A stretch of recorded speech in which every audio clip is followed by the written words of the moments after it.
Concupiscence, as I said before, that inclination to sin, which comes from original sin, plays itself out in several different ways.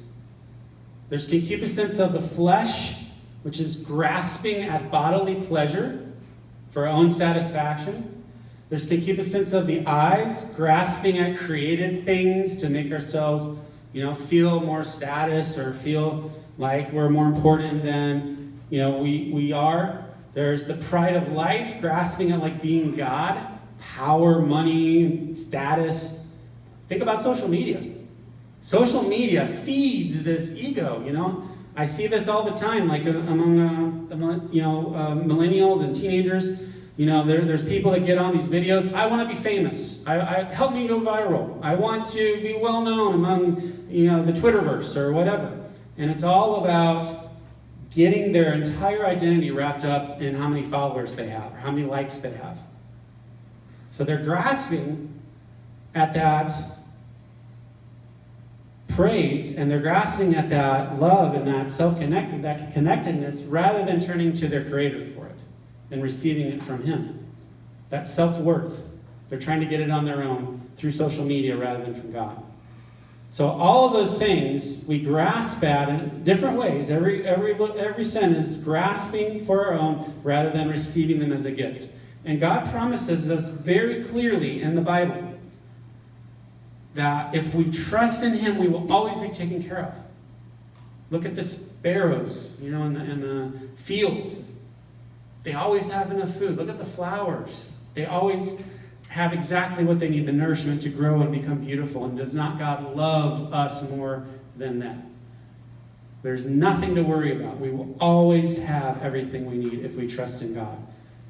And I've experienced that in my life. But when we start grasping, then things like stress increase. Things like worry and anxiety and all that go up because then we have to worry about how to get the things that we're grasping at rather than trusting to be given them.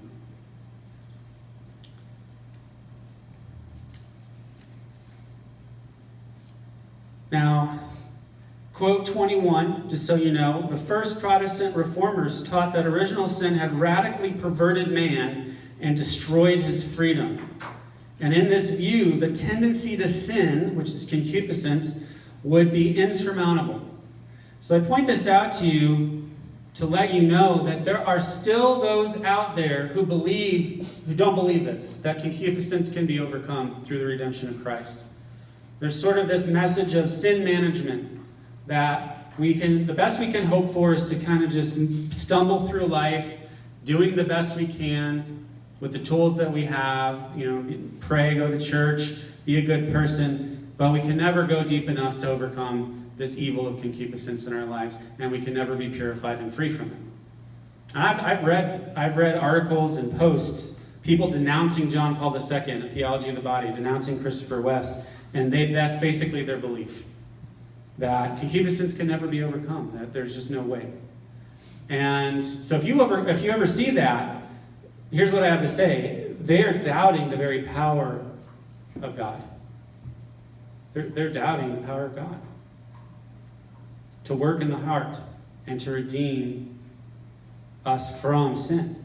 Jesus defeated sin and death through His paschal mystery, and by defeating sin and death, we can surely defeat concupiscence when we partner with Him and open up our hearts to Him. And quote 22, the human body in its masculinity and femininity has almost lost the power of expressing this love in which the human person becomes a gift. Okay, that's what we've been talking about all night, this expression of love through the gift. The heart has become a battlefield between love and concupiscence. The more concupiscence dominates the heart, the less the heart experiences the spousal meaning of the body. So the more that we are inclined to sin in any way, but especially in this area of lust, the more we give ourselves over to that and our desires and our passions, the less we're capable of being a self-gift to others. You can't give what you don't have. So We see this all the time. Every time we turn on the news, there's somebody you can just tell, they're doing certain actions because they've given their heart completely over to concupiscence. And the result of that is catastrophic. That is why so many people are wounded and hurting, because those people who give their hearts over to concupiscence do it, I think, because they have been hurt themselves by somebody else who's done it. And then there's just this passing on of pain, between people, and this passing on of woundedness. And it's not until we decide to say, I'm going to stop this cycle and give my pain and woundedness and hurts to Christ to be redeemed, and my sin to him to be redeemed, so that I don't react in that way. So then I react in a way of love to other people. In quote 23, if original sin is denial of the gift, faith in its deepest essence is the openness of the human heart to the gift, to God's self-communion in the Holy Spirit. So Adam and Eve denied the gift of love that God gave them because they wanted to do it their own way. So faith, then, is being open to doing it God's way.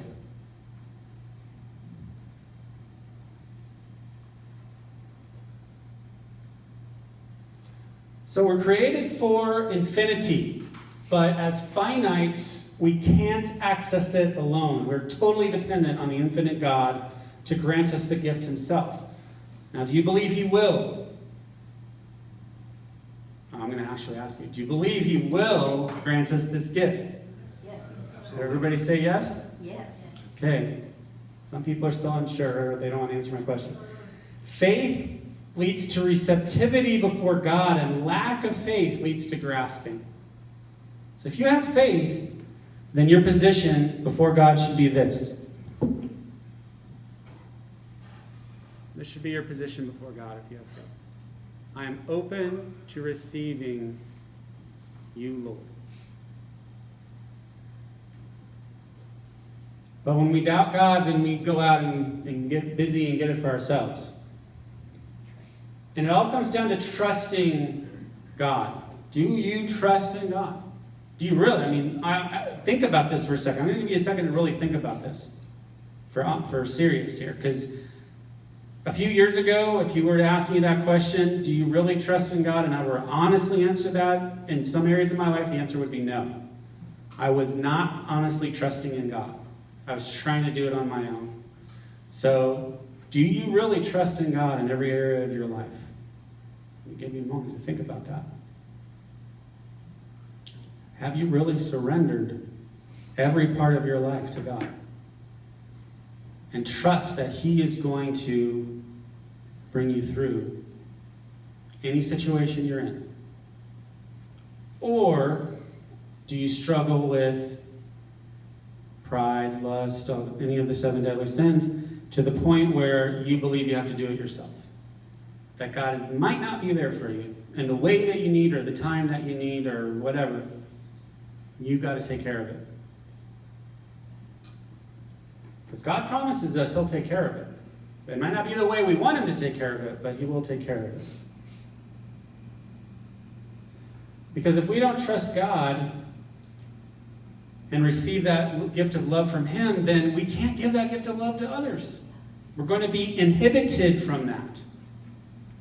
When we go like this to God, and we're like a big antenna receiving all his gifts of love, then we're able to go to other people. Father Dominic here, receive God's gift. We're able to give that love to others. Okay? But if we are closed off to God, it's going to be very awkward to give love to other people. Okay? It's not going to work. You can't give what you don't have.